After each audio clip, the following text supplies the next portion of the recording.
arewan waka ne. Wasa farin girki, ƙauna tushen aiki, mai abin ban mamaki. Na zo da hujjata, dan zana alkinta, mu kauda duk wauta. Zan yi bayani, kalmomi zan furta, sai ku biyo ni masoya na ku fahimta.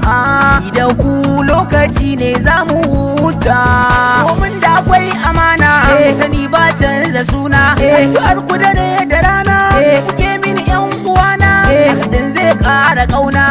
Uwa da masoyana, ku fito mi wasa, wasa farin girki ne.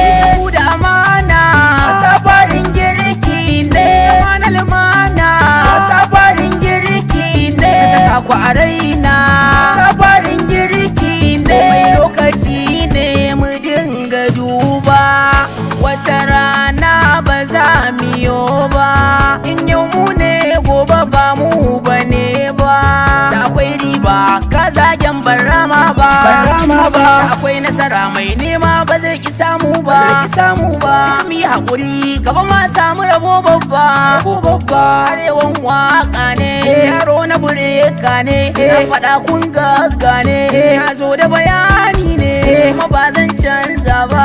Ashe mai nema yana nan tare da samu. Yau da gobe ta Allah shi ne ke sanya ji mu. Yi zaman lafiya da juna kar da mu dan fiye da mu. A zaman duniyar nan sai an nazari da tunani.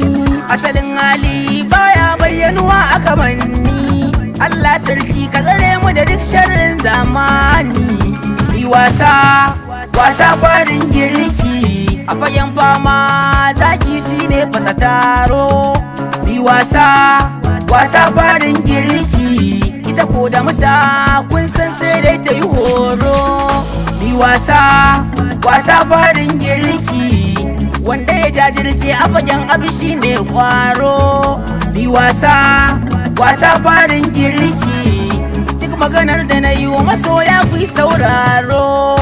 Yi wasa, wasa farin girki, dan tabara tara kwaitar za su gari tara inda mutum tara. Ni a fagen aiki na kun san cewa ba na tunzira. Masoya na ni da ku kun san min nisa ba ma jinkira. Shi hali jari ne, wa alkhairi ne, arewan waka ne. Masoya kun gane